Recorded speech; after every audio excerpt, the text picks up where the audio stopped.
অনিন্দ বাংলা, বিশ্বজুড়ে বাংলাদেশ। অনিন্দ বাংলার পক্ষ থেকে শুভেচ্ছা। ব্রেকিং নিউজে সবাইকে আমন্ত্রণ। বাংলাদেশ সেনাবাহিনীতে গুরুত্বপূর্ণ পদে পরিবর্তন আনা হয়েছে। নতুন করে সিজিএস প্রন, ডিজিএফআই প্রধান ও পিএসও নিয়োগ দেওয়া হয়েছে। সরকার পাইলট প্রকল্প হিসেবে দ্রুতই স্মার্ট কৃষক কার্ড চালু করতে যাচ্ছে বলে জানিয়েছেন মন্ত্রী স্বপন ভট্টাচার্য। এর আসন্ন জাতীয় নির্বাচনকে কেন্দ্র করে গত 2 মাসে 5 জন নিহত ও প্রায় 770 জন আহত হয়েছেন বলে জানিয়েছে হিউম্যান রাইটস সাপোর্ট সোসাইটি। আজ সকালে রাজধানী ঢাকা বিশ্বের সবচেয়ে দূষিত শহরের তালিকায় শীর্ষে ছিল। এয়ার কোয়ালিটি ইন্ডেক্স রেকর্ড করা হয়েছে 332, যা অত্যন্ত অস্বাস্থ্যকর। মার্কিন প্রেসিডেন্টের আরোপিত শুল্কের বিরুদ্ধে রায় দিয়েছে supreme court of the United states. পরিস্থিতির ওপর নজর রাখছে চীন ও দক্ষিণ কোরিয়া।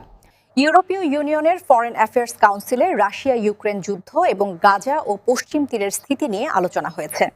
ফিলিপাইনের সাবেক প্রেসিডেন্ট রদ্রিগো দুতের্তের বিরুদ্ধে মামলার শুনানি শুরু হয়েছে ইন্টারন্যাশনাল ক্রিমিনাল কোর্ট আইসিসিতে। মার্কিন সম্ভাব্য হামলার বিরুদ্ধে কঠোর জবাব দেওয়ার হুঁশিয়ারি দিয়েছে ইরান। যে কোনো মুহূর্তে যুদ্ধ শুরু হতে পারে। ইতালির মিলান কর্তিনা দং আম্পেজোয়ে অনুষ্ঠিত 2026 উইন্টার অলিম্পিক্সের সমাপনী অনুষ্ঠান সম্পন্ন হয়েছে। আরও আপডেটের জন্য অনিন্দ বাংলার সঙ্গে থাকুন।